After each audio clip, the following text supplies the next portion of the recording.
Welcome to the Travel Winds Podcast. My guest today is Rob Koenen. Rob is the Chief Marketing Officer for Boxed Water, which is based in Holland, Michigan. How are you today, Rob? I'm very good, Peter. Thank you. How are you? I'm doing excellent, actually. Having a good day.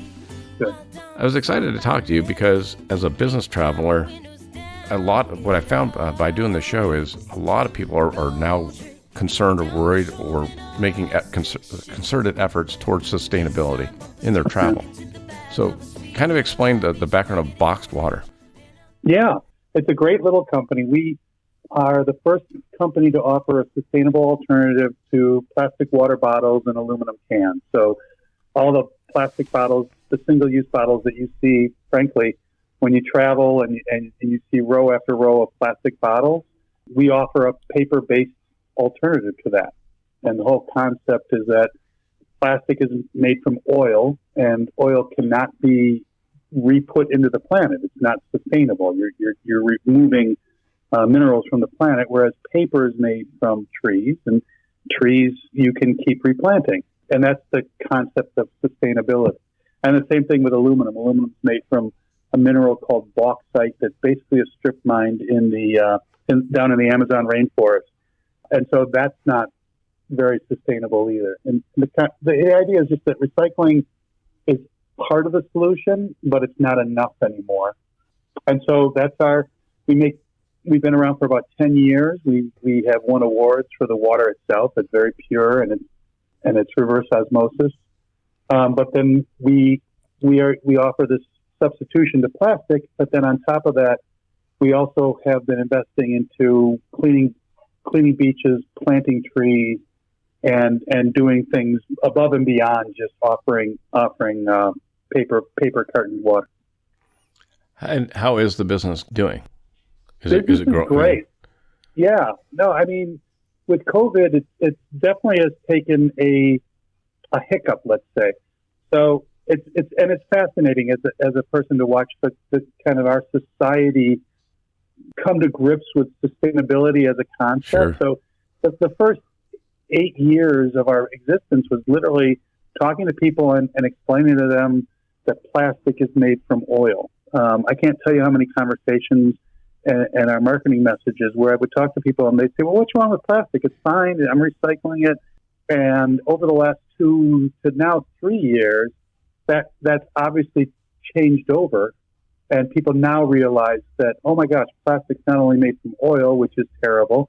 Single-use plastic is terrible.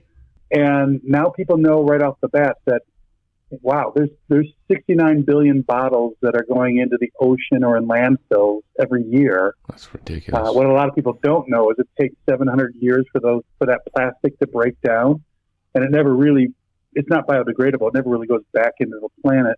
And during that 700 years, animals see it as food. It starts to look like algae and like jellyfish.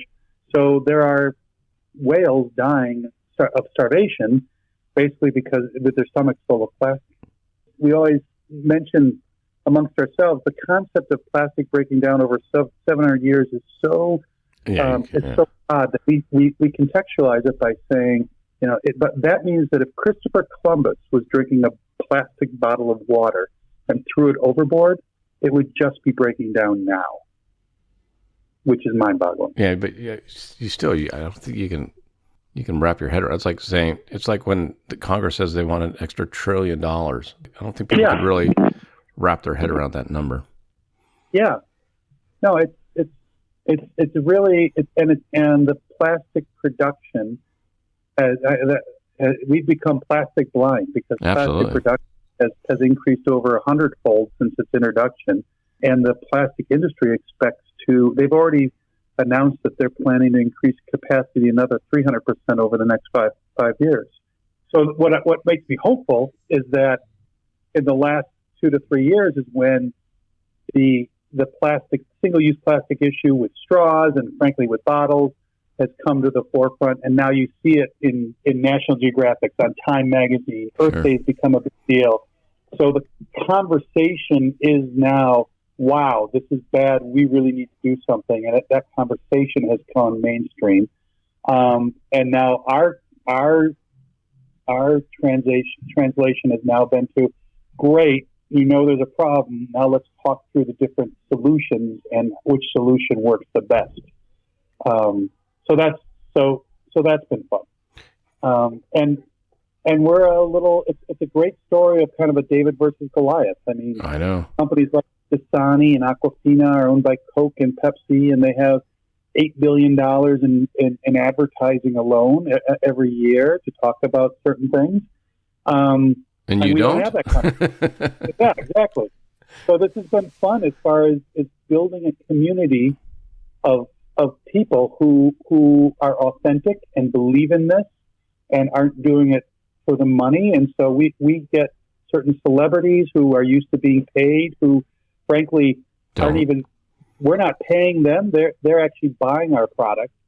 Like Ellen DeGeneres has been wonderful, and the Kardashians buy our product, and these people, you know, you have to spend hundreds of thousands of dollars to get them to post, and they're posting because it's important to the planet and it's about spreading the message.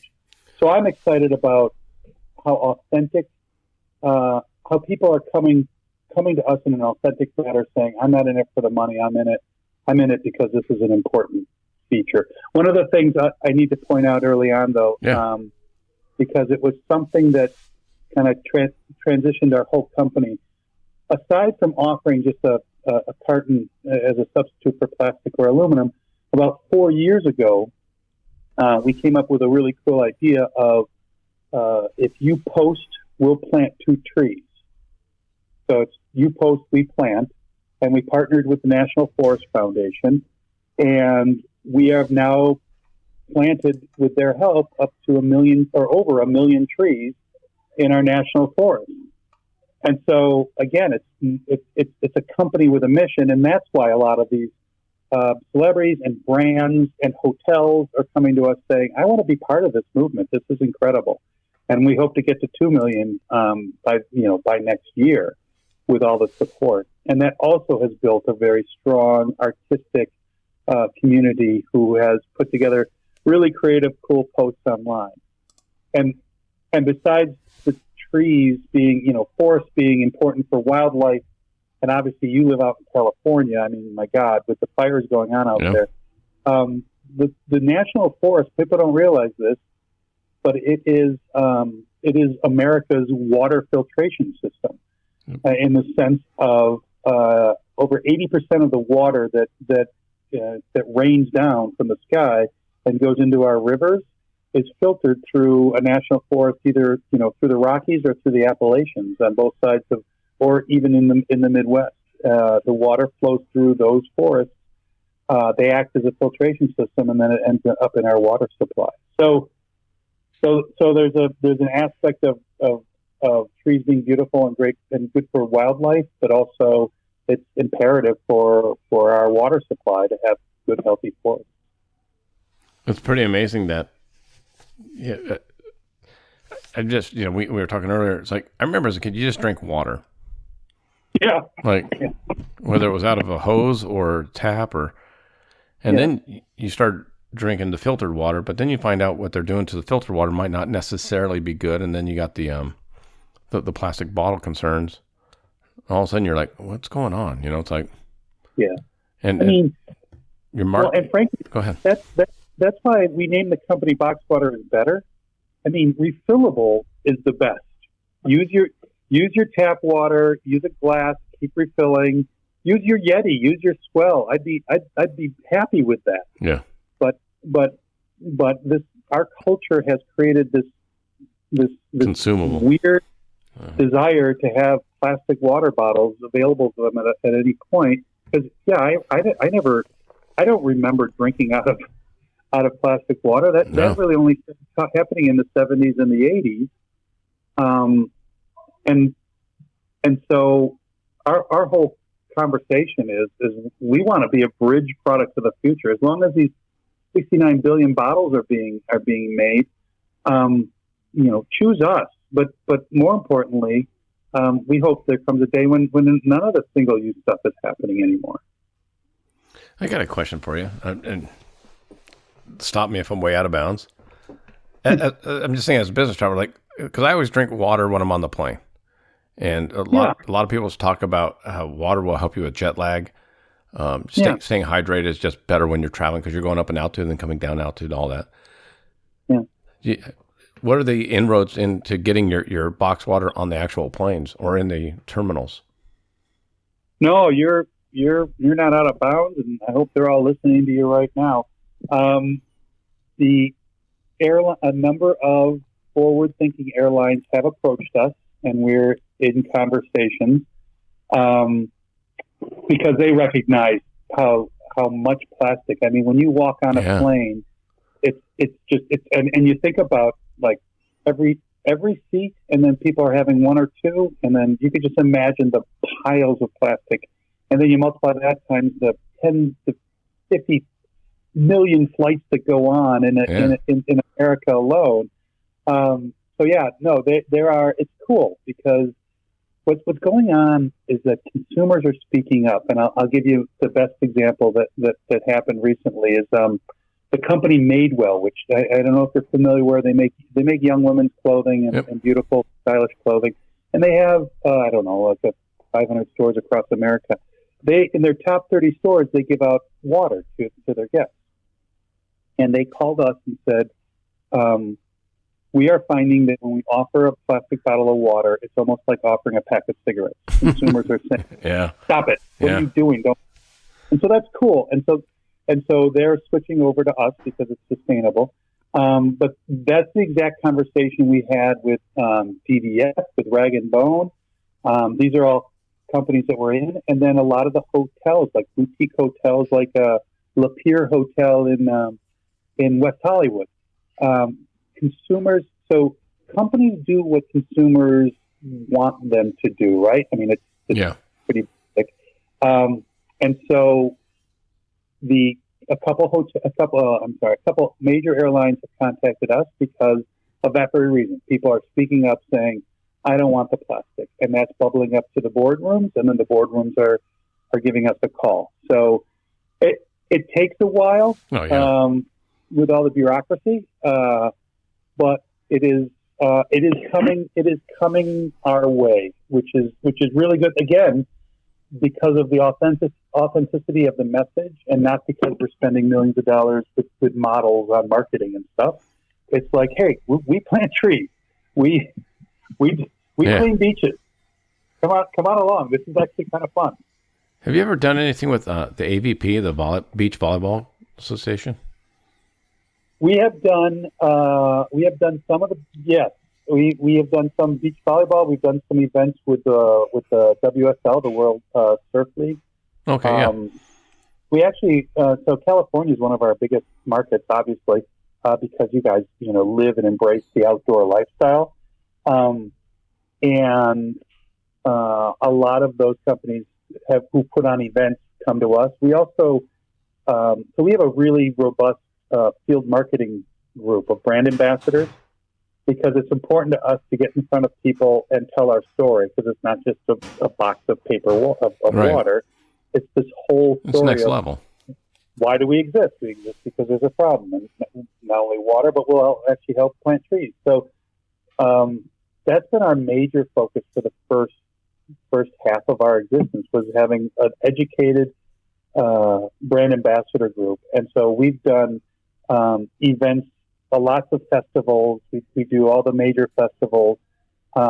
We do beach volleyball, World Surf League, and then frankly, it's fun. We'll organize our own beach cleanups with brands like AG Jeans, and we were working on something with the Ellen DeGeneres' staff about going out and cleaning beaches, just to get people to help out. And then we've been with the Santa Monica Pier for I think about 5 or 6 years now, where they do all these yoga events and they have these concerts. And again, it's another opportunity to get in front of people who are appreciative once they learn, oh, this is awesome. This is something that's different.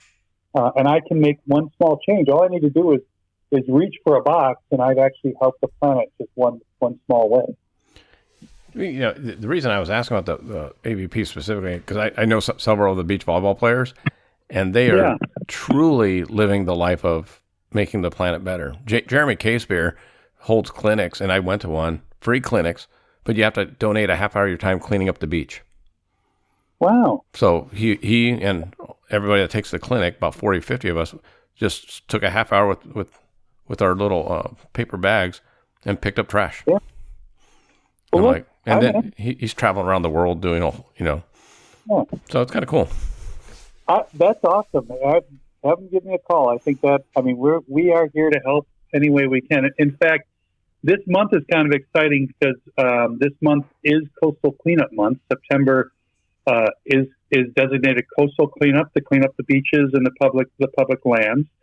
And we actually have, for the first time, partnered with a number of like-minded brands like Tom's and I gotcha. Toad and Company and Chico Bags, and Necessaire, which is a nice makeup line, an environmentally friendly makeup line. We're all donating money to a nonprofit called Ocean Blue Project, who we've worked with for a number of years, and they go around and coordinate and organize beach cleanups across America, and they've been great.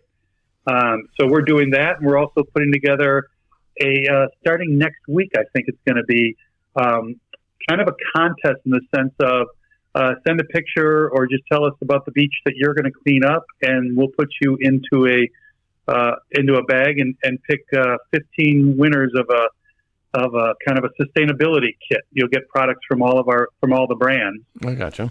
And I think it's like $1,000 value, and it's kind of a reward for doing your part to clean up the planet. So we're always trying to figure out ways, especially now during COVID. We normally do, a couple hundred cleanups during this month, but knowing that we need to go micro on this and just encourage other people to do it, that's how we're approaching it with the whole COVID thing. And we're excited. This will be the first time we've done any of this, and in this fashion. And so I'm hoping that this is the start of something great. That sounds really cool, actually. I'll have to check into that. Go to boxwaterisbetter.com and we'll have a place to show you where you can enter to win. We'll have and the more the merrier. Tell your friends. That's kind of my message all the time is tell your friends, because this is like the best untold story there is the fact that these guys plant trees and we are here to help people clean beaches. It's kind of cool. Well, and I just might. It's actually really good water. I mean, just being reverse osmosis compared to some of the other bottled water, which isn't truly good water. You have really good tasting water. Funny. I know it's and I get so excited about the environmental side that I forget about the fact that we won awards with our water for it's crisp and pure. We have an 8-step process to filter out the water, and it's done through reverse osmosis, and then there's UV light and some other ways that clean it up. And it tastes, I mean, it's almost, I always talk about Patagonia is always the benchmark, right? For environmentally friendly companies. Well, Patagonia wouldn't exist if it didn't have great product. You have to start with great product to start with, and then you see what you can do that's good around that. And that's what we are. We've got 10 years of experience of creating wonderful water that tastes great. And so I probably too much time talking about the sustainable side of things and not enough time saying, hey, our water is great.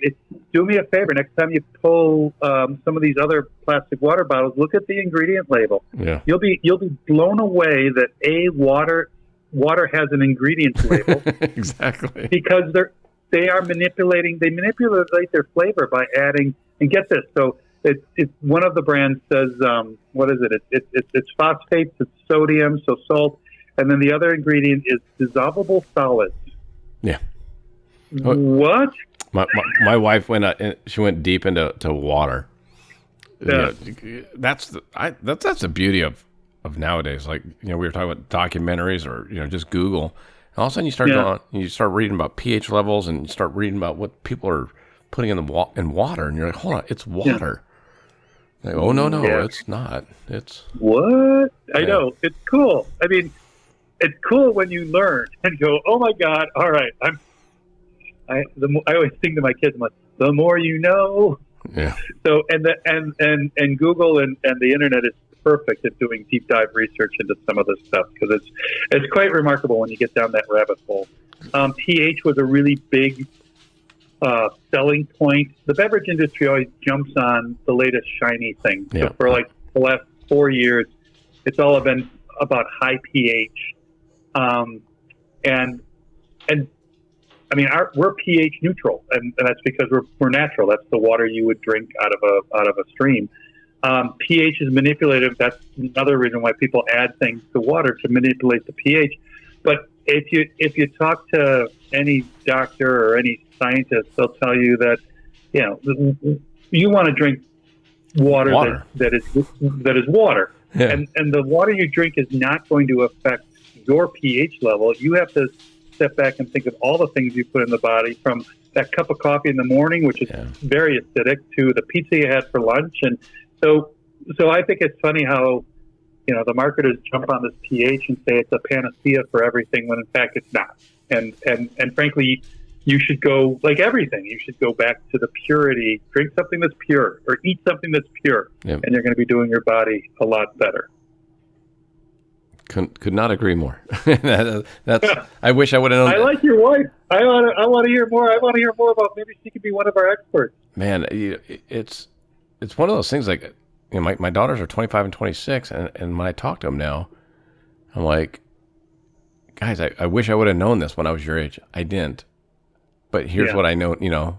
You start watching. For me, I love documentaries, and.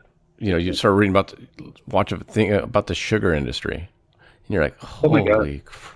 And then, then about the dairy industry, and you're like, oh, it's all just BS. It's all made up. Oh my God. Yeah. No, have you seen, what is it, Fork Over Knives? Yes. Several times. I love that. I wish I had the discipline to follow it, but that was a big revelation. But, the way I look at that, Rob, is better is better, right? So if I eat one less meal of processed food, then it's still better than I would have been if I didn't watch that hour and a half movie. So you are spot on. Yeah, no, you're right. Because our family is eating more fruits and vegetables now because of that. Yeah. And we do feel better. Yeah. I agree. Every step. You go back to talking about airlines. That's one of the conversations we've had with the airlines is, yes, you go through a lot of fuel and just by the nature of your industry, but do what you can where you can. Yeah, better is better. Better is better. Totally. I was going to ask you, what was the bit for you as a chief marketing officer? What was the travel like, business travel for you before the pandemic, and then what do you see coming out of it? Because I've been getting different responses. It's a good question. So I traveled, gosh, like everybody. I mean, everybody in business. I was on the road, let's say 3 out of 4 weeks, either doing speaking engagements because there's a lot of interest in sustainability and the environment, or meeting with clients, or just doing events. So that obviously all ended, and so now a lot of it is on Zoom, and a lot of it is on is just the phone, and it's been great because I think I've talked to more people this way, or seen more people because of Zoom, and also there are a lot more available. Than we're all more available. We're all looking for, hey, talk to me. I'm in my basement. Exactly. So it's been that's been an interesting conversation and change. I completely see us bouncing back to a new normal, and to me, a new normal is not going to be that drastically different than the old normal. I think we're all going to be a lot smarter and a lot more conscious. But I always talk to my team, who's substantially younger than me, and I say, you don't remember this, but after the 9/11 attack, we all had a new normal. The normal is the new normal that started there as far as travel.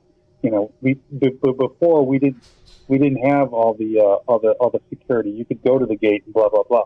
So things will change, but then we'll all adapt to that change, and it's not going to be drastically different, I think, than what we have now. And I do think that we will use Zoom more, but there's nothing better than getting in front of somebody and having a conversation with them. and getting to know them as a person over a period of time, and going to lunch and what have you. So well, as you I know, see the travel bouncing back sooner rather than later. Frankly, I've already made one trip out west, and I'll probably be making another one pretty soon here. how far west? I'll be heading out to California and up to Seattle. Oh, okay, I was gonna say hit me up if you're in LA. I will stop by. I would love to.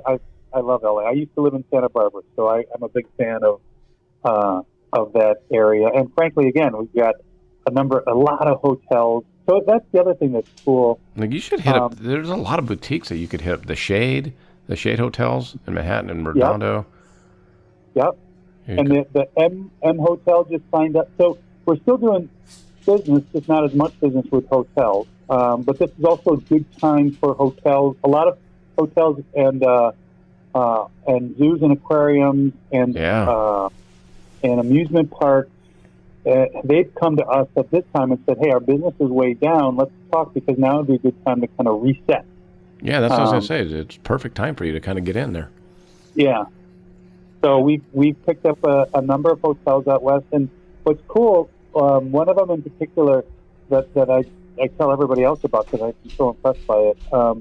They upon check-in, so they sell water in their refrigerator, but they also give you a little baby bottle, a little ounce when you check in. And so when you check in, it takes 5 to 10 minutes. So they'll give you the bottle. They'll start taking your information, and they'll say, they'll give you the carton. Excuse me. I still do. I'm still just talking in the old school. But they hand the carton out, and they'll say, "Hey, do us a favor. While we check you in, would you mind taking a picture, and we'll plant 2 trees together?" Yep.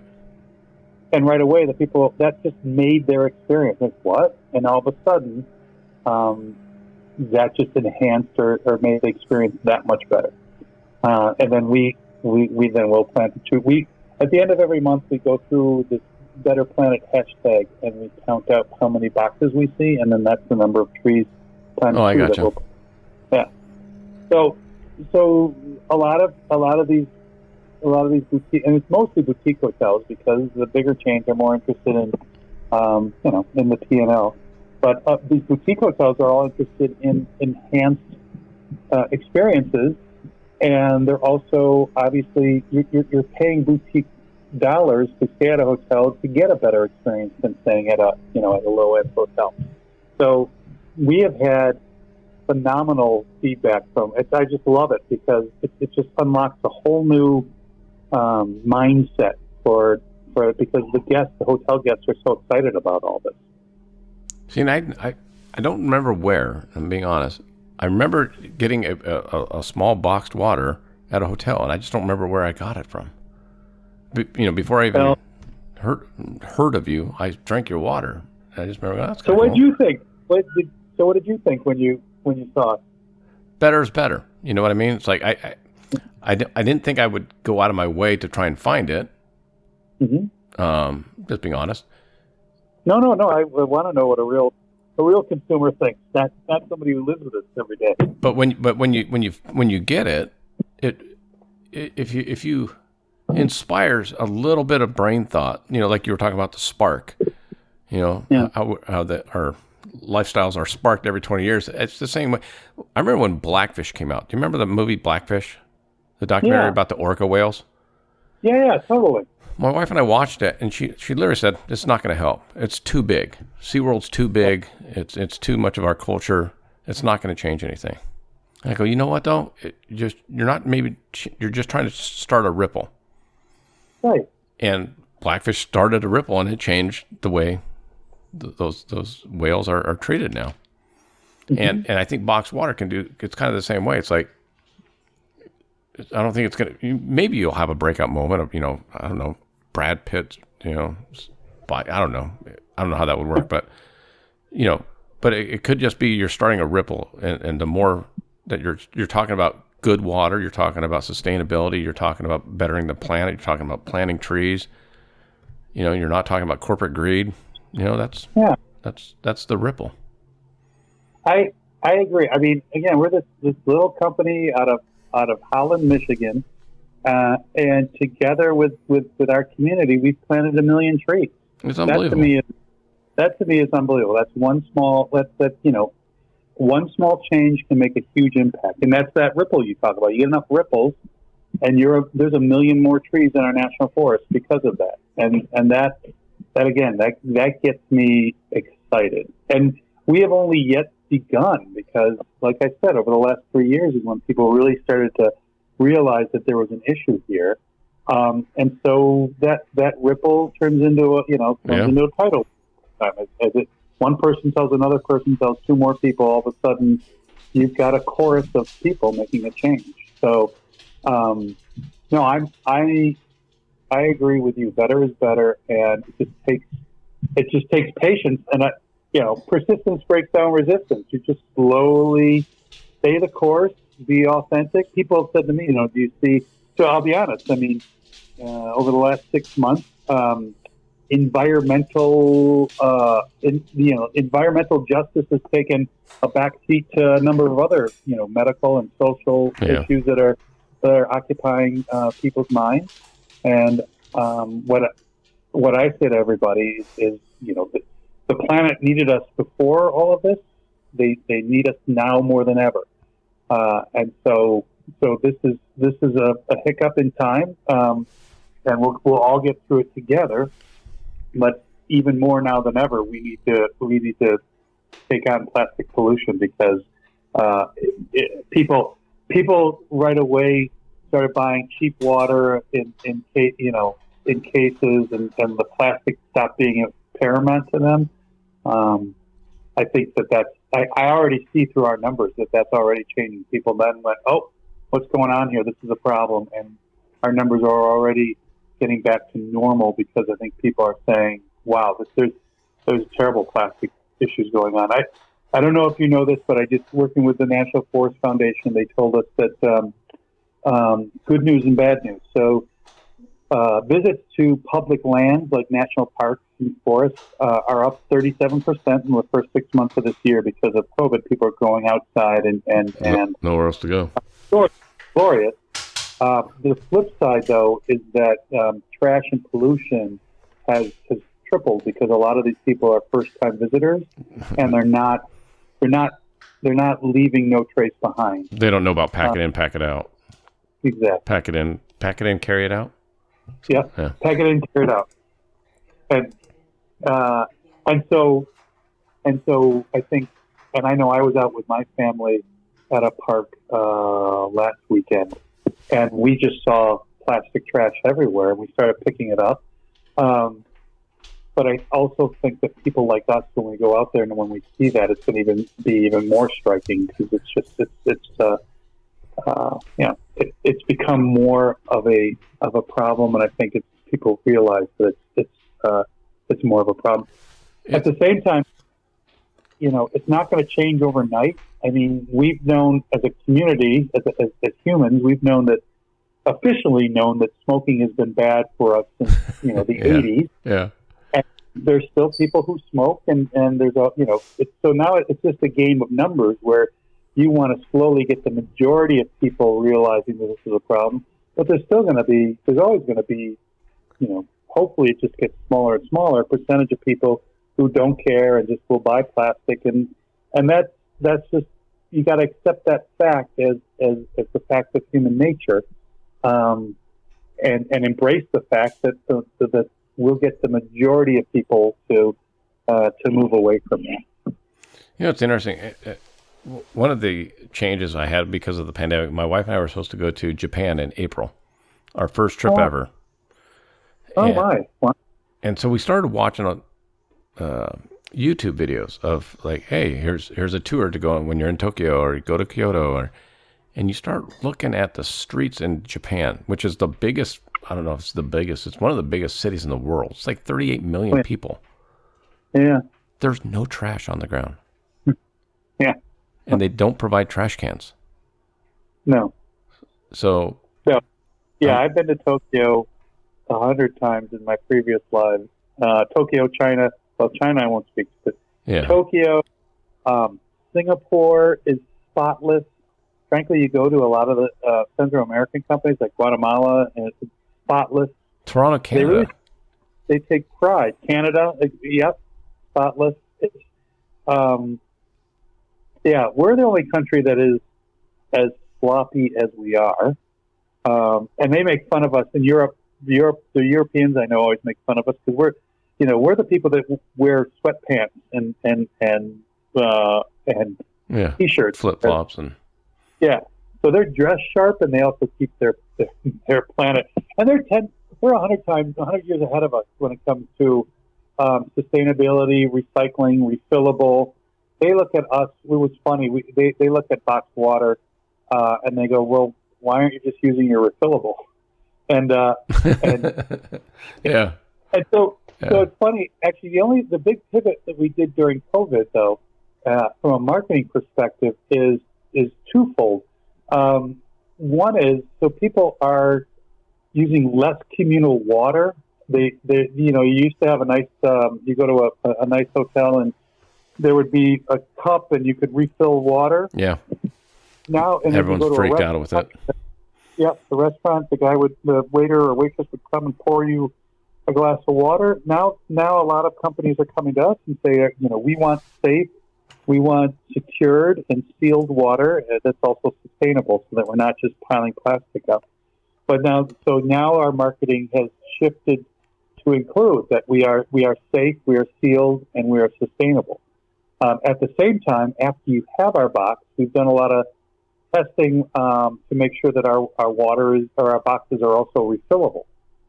So, I gotcha. So the big change, which is obvious, but it's not when you think about it.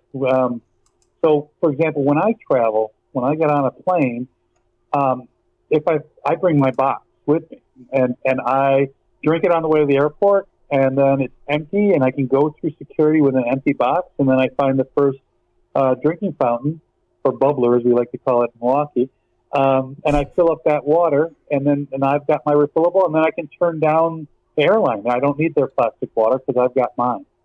And I know a number of people. I obviously bring my box because I work for Box Water, but I know people who say when I forget my Yeti, when I forget my Swell, I go right to the store and I look for Box Water so that I can get a refillable. I'm not just using what the airlines are giving me. Gotcha. So that's a cool. So I call it it's like a sustainable refillable that you can then at the end of the trip you can throw it away. You go for a week trip, you use the box, and then you're done with it. And you don't need to buy another Swell bottle. You need to buy another Yeti. Yeah, and your box water is cheaper than a Yeti. Yeah. There you go. That's a good tagline. I should write that one down. Better is better. And we're cheaper than a Yeti. I do like that. I don't think people. I'll have to talk to the lawyers about that one. Yeah, exactly. You might not want to throw Yeti under the bus. They might not be digging that because Yeti makes a great product, but they do. They're not the cheapest. No. It's like I said, I still go back. We're about the same age. I still go back and think it's just water, man.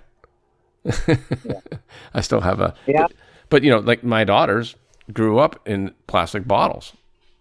That's. I mean, when I played football growing up, everyone drank out of that big igloo. Yeah. You just put your mouth underneath it, or if they had plastic cups or whatever, and we just throw them away. And then you didn't want to share the water, the communal water. So everyone, when my kids were playing sports growing up, everyone, every parent brought, well, I'll bring the case of water this week and you bring it next week. And and you just start thinking how many bottles of water you go through. Yeah. I mean, well, you go to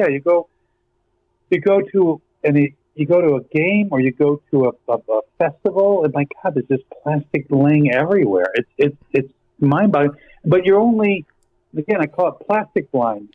Before this, I never even thought about it. You just walk past it, or next time you go to your supermarket or your Costco, just take a breath and look down the water aisle or the beverage aisle. Pallets of water.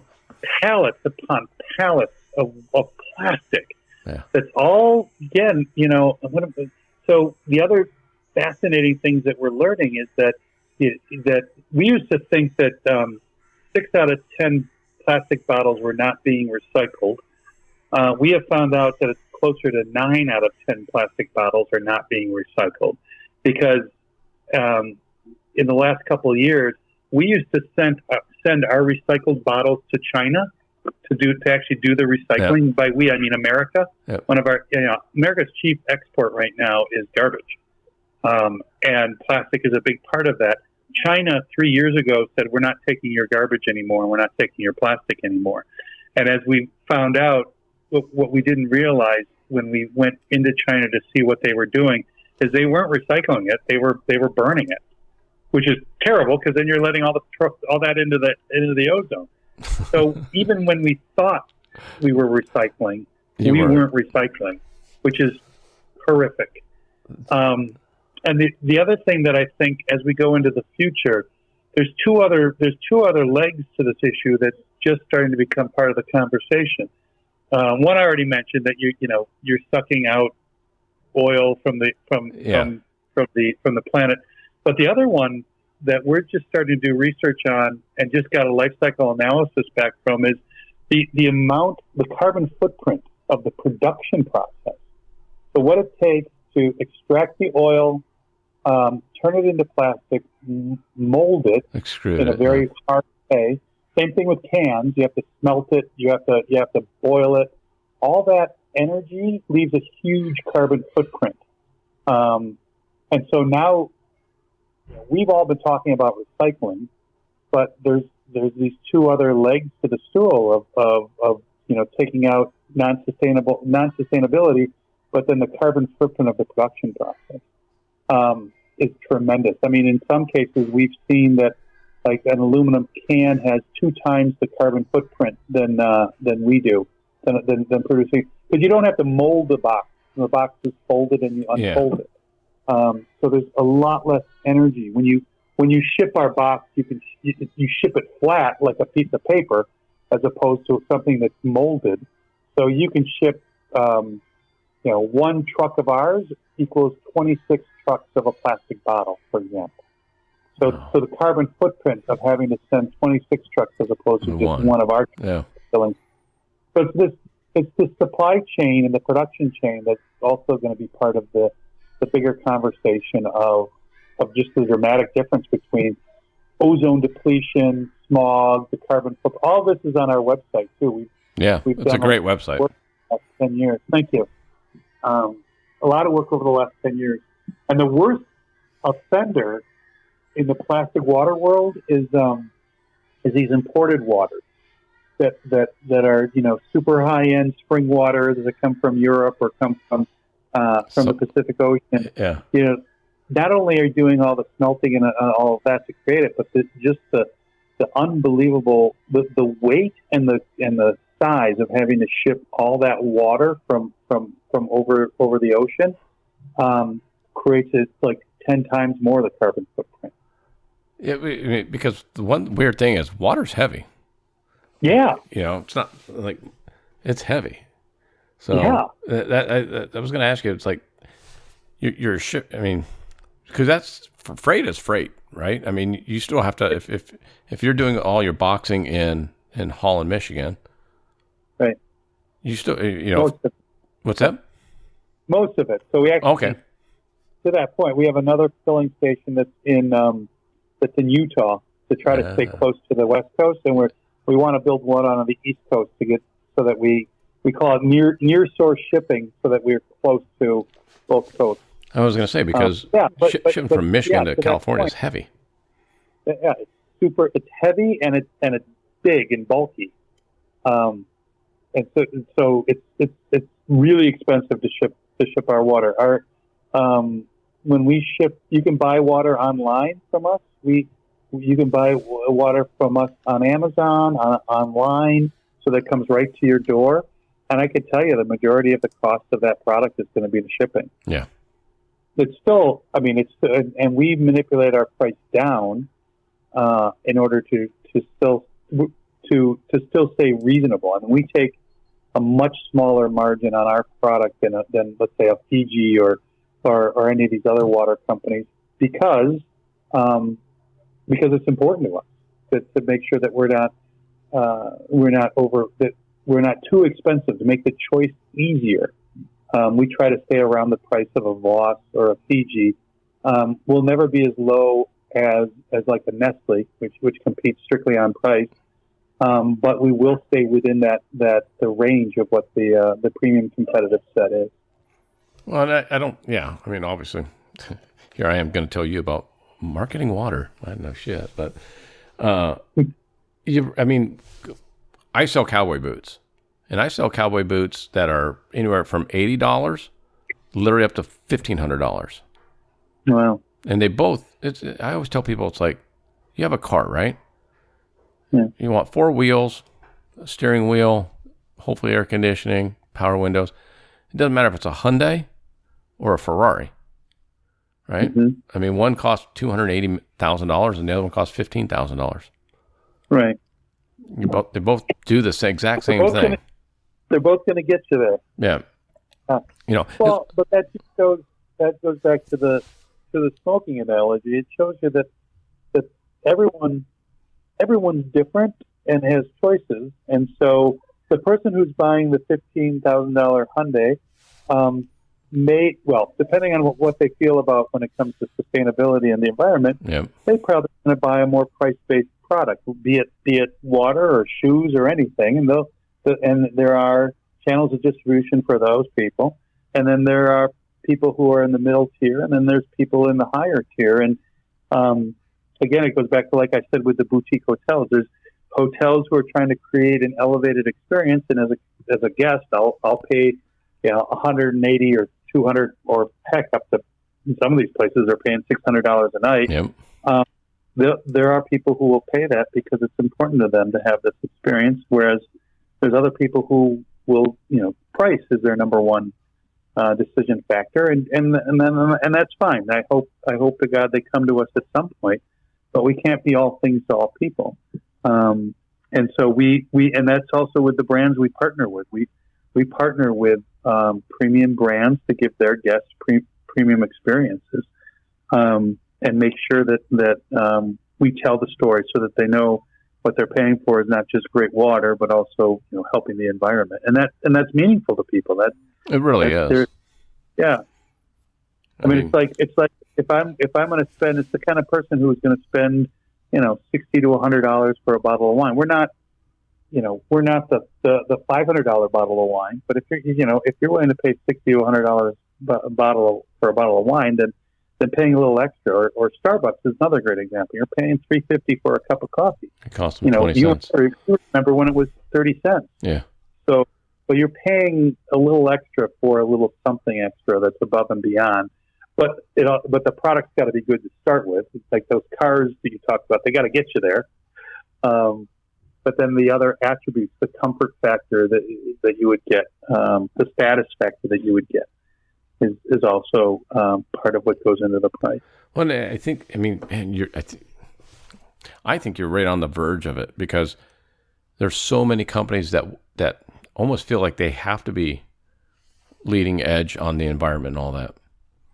So here's a huge way to do that. How can a company talk about sustainability and this and that, and then provide plastic bottles when there's an alternative?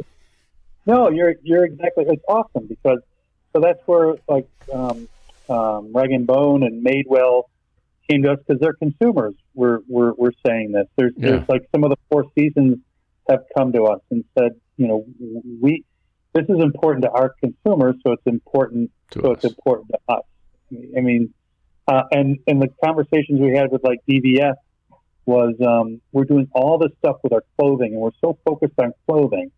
But the moment we were talking about all the sustainable sourcing and fabrics and whatnot, but Diane von Furstenberg walks into one of her shops, and they offer her plastic, and it's the whole thing stops, right? Yeah. It's like, oh, really?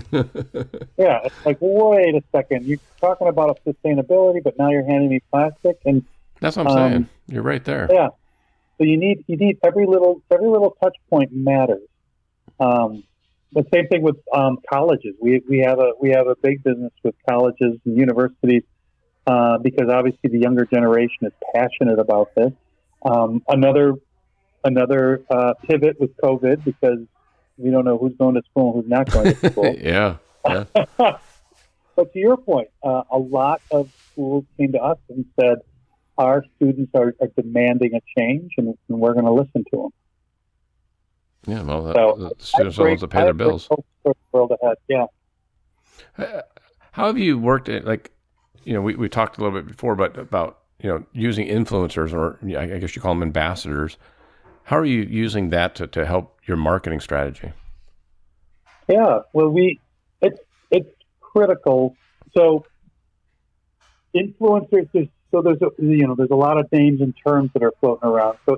So ambassadors for us are more boots on the ground, people who are working events and meeting with people and handing out samples. And that's a big piece of our business, or of our messaging. The influencers on social media is also an important element and a tool we use to get the word out.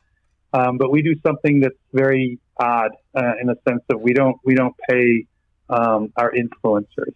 Right. Sometimes we have on a spotty occasion from here and there, but we feel that it's not authentic. We want people who want to support us, not who are supporting us because we gave them $1,000 or $10,000. And I think that's because it goes back to we're an authentic brand, and we think our consumers want authenticity. So we'll send you a free case of water, and if you like it, we want you to post. But we're not in the business to pay people to hawk our product. Having said that,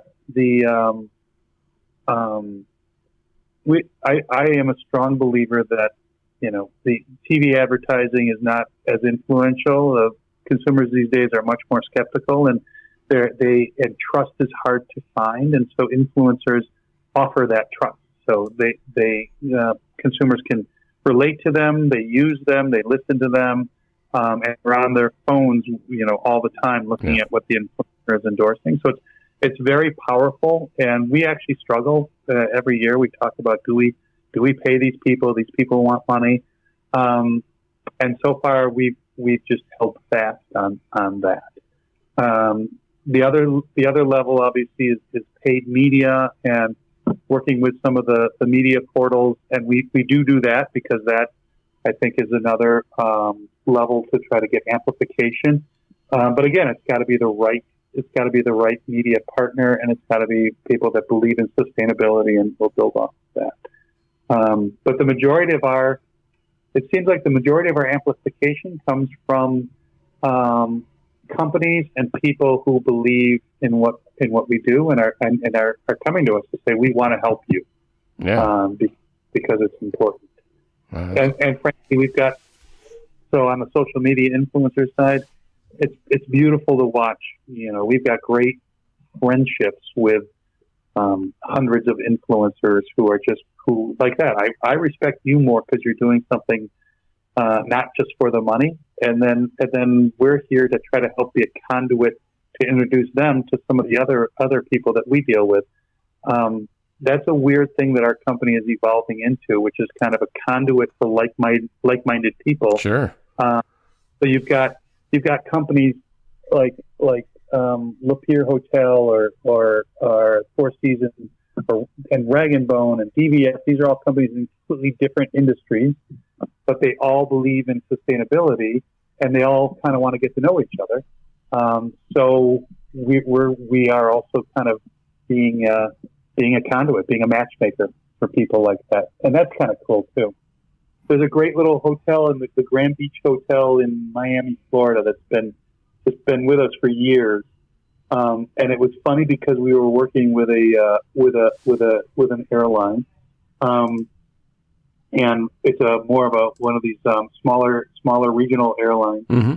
And they said, "Well, we'd love to be their preferred travel destination if they come to us, if consumers come to us." And so we got those two talking, and one thing leads to another, and so it's fun when you go above the commercial side of things and talk about bigger things of brands trying to help each other out. Yeah, well, yeah, it's so interesting you mentioned that, because the real purpose of my podcast isn't just so I can talk to cool people like yourself. It's I'm now a conduit where I can get out a message. The people I want to talk to are, like, I don't have to talk to people I don't want to. Like, if I don't believe in your product and this and that, I don't have to talk to you because, well, I don't get paid for it. So I'm not forced into it. So, but now, if this message of sustainability, and it just sparks one person to think differently, who then sparks 10 people, you know what I mean? The ripple. It's the ripple. Yeah. So no, I totally agree. And this is fun. And then it's fun to watch it evolve and watch it grow. There's another Jet Suite X is another private smaller airline out on the West Coast. I don't know. You might have heard of. They're super cool, and they switched from plastic for that reason. And it's the same conversation. We're like, all right, well, how can we help you? Who do you want? And the different hotels and connecting people, and it's just, it goes back to, you get to a point in your life, and thankfully you find a brand or something that supports your belief, which is, business is just here to do something good in the world, and hopefully, I only want to work with people who are like that. We don't need to. I can't tell you how many people we've turned down, in the sense because their heart wasn't in it. They were just trying to take advantage of something. And so this is it's a very rewarding job to work at Box Water, for sure. It's gotta be. For that reason. And we just keep meeting really nice, genuine people who are calling us up and saying, hey, I work for this brand and I love what you're doing. What can we do? And it's also fun being in a small company where you can just start creating and brainstorming and coming up with new ideas all the time. Yeah, that's got to be neat, because I know some of your past lives were bigger, much bigger companies. So it's very cool. So I've been with Timberland and UGG and Wolverine and mostly in footwear and fashion. But I will say this: Timberland is the one who got the spark going. Even before Patagonia, their motto was always doing well while doing good, and their president, Jeff Schwartz, always talked about, we're in business.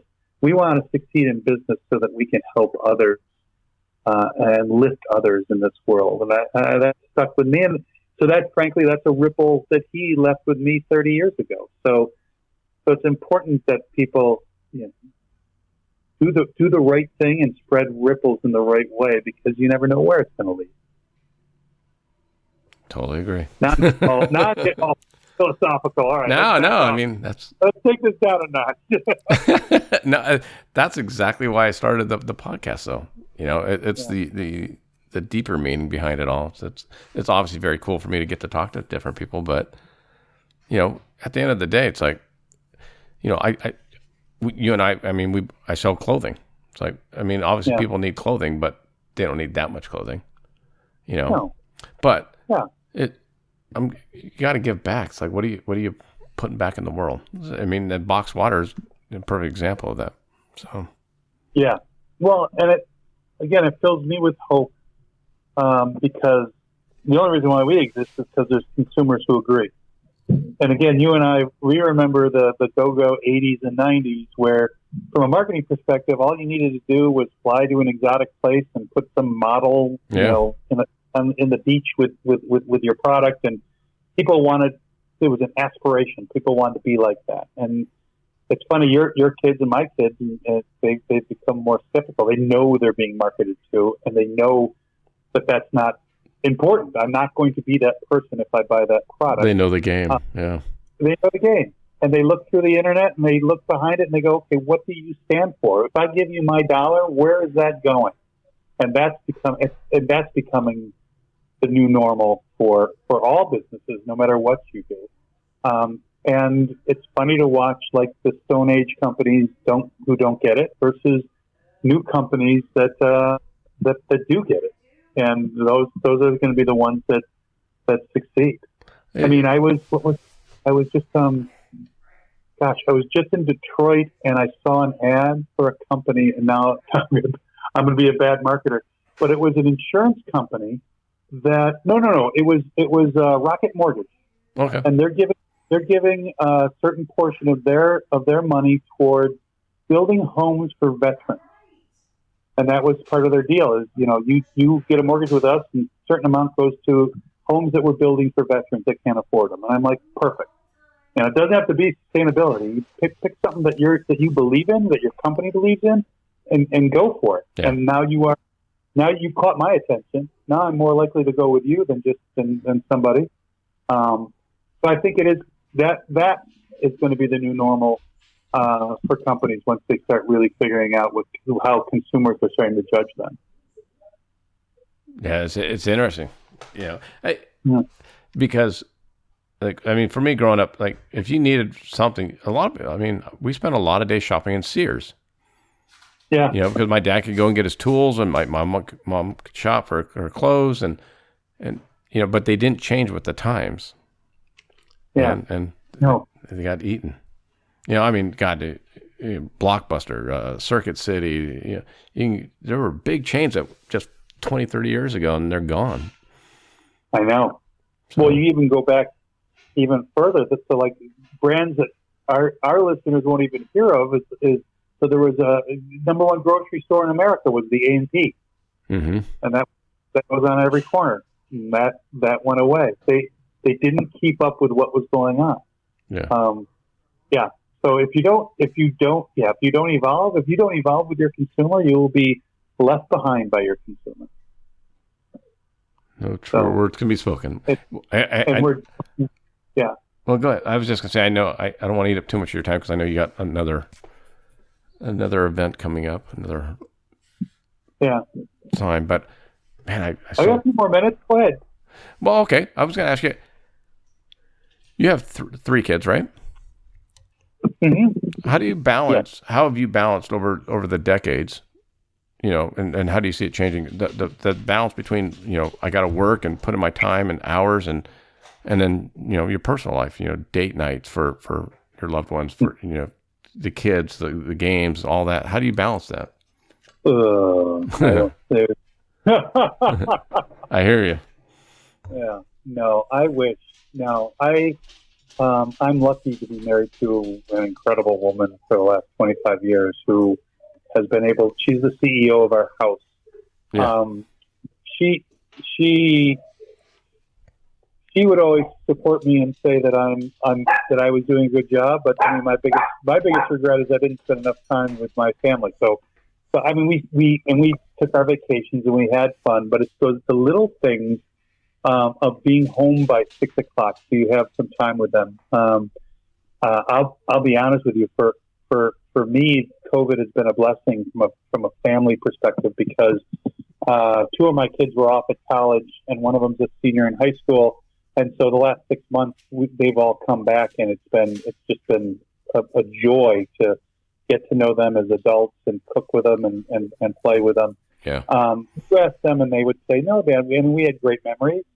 And so I don't think there's ever enough balance, because you get passionate about something and you work the long hours and travel a lot. I guess we've worked out because we just made good memories when we were together. And I don't think no matter what you do, you're always going to regret not having more time with your family. Right. So as an old person looking back, that would don't be say good advice to the young kids out there. Even though, make those memories, because those memories are what's going to make a difference later on in life. One of the things Will Smith, the actor, said something that I've always remembered, and I don't know how true it is, but it made sense to me, that men, are kind of the conqueror. So we go out, we conquer, and then we move on. And so for him, and obviously it related to me because of the situations you go through, as men, we wanted to find the right woman to marry and procreate and have a family with. And once you did that, you moved on. And then because you got I got my wife. Now I'm going to move on to the next thing. And the next thing might be your softball league, or it might be your bowling league, or it might be your work. Well, I got to do this, babe, because I want to get that promotion. So Right. Right. and you want to conquer it, but you've forgotten how you conquered the wife part. Yeah. Because you've moved on to the next thing, and that's where I think relationships kind of. So for like my wife, I was gone every day last week, and it was Saturday night. She's like, "It's date night." It's like, shit. Okay. I just ate out every meal for 5 straight days, but I know you didn't. So let's go out and have date night. Well, that's the important thing, is being empathetic and knowing. And we had what we called parachute weekends when the kids were a lot younger. And we would find a cheap flight to another city. Like we would just hop on a plane and go to Minneapolis for the weekend, just the two of us. And that was, and frankly, that was probably one of the saving graces, is that we've been to Savannah and New Orleans and all these, just for a quick, try to get a 3-day weekend in. And it goes back to you make some good memories. And she was working as well. And you have to step back and realize that you need to reconnect, and make sure that you're connected, because that's the most important thing. And you can run off and be the most successful person, and she can run off and be the most successful person. But if you don't have someone to come home to over the decades, it's really not as enjoyable. Absolutely. So, absolutely. All right, my friend. On that happy note, I kind of feel like if we go any further, we're going to really start going down the philosophical hole. And we'll have to use that. We'll have to leave that for part 2. Yeah, that's totally when boxed water gets on its first airline. I want the exclusive. Ooh, that'd be cool. I will definitely give that. Well, Jet Sweet X is officially the first one, so I got to give them a shout out.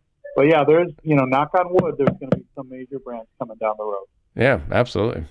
So, and if you seriously, if you come out, just let me know if you have any time with a lunch or a dinner or something. I would love to. So, that would be fun. I totally, yeah. And frankly, I'll be out more and more as we get through this, because you're down in San Diego. No, I'm in Redondo Beach, so I'm 10 miles south of LAX. Yeah. Oh, okay, good. Yeah, no, that's very close. Very close, especially for LA. That's only exactly. I don't have to get on the freeway to get to the airport. That's all I care about. All right, I'll definitely give you a call next time I'm down in town. Yeah, I'll never make it to Holland, Michigan, but hey, come on, we're the other West Coast. I'm being honest. I'll make it to Detroit. I got to go back to high school reunions for my wife and all that. Oh, that'd be cute. Yeah, no, believe me, when we lived in California, when we had to travel back to the Midwest or New York, we called it going back to the beige, because there's so much color and it's so vibrant to be on the West Coast with nature that the rest of the country looks very beige in comparison. Well, it's funny because like her aunts will want to come out here. My family's from Ohio, and so my aunts and uncles they don't want me to visit them; they want to come visit me.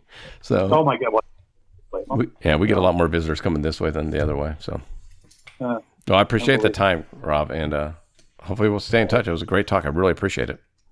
No, believe me, this is fun. I hope this was better than Kevin Sorbo. I won't tell Kevin that, but yeah. All right. Thanks, bud. Thank you. It's nice talking with you. Yeah. Have a good week, bud. I'll talk to you soon. Yeah. Bye-bye. Bye-bye. Jeez, I'm waiting. That guy was cool.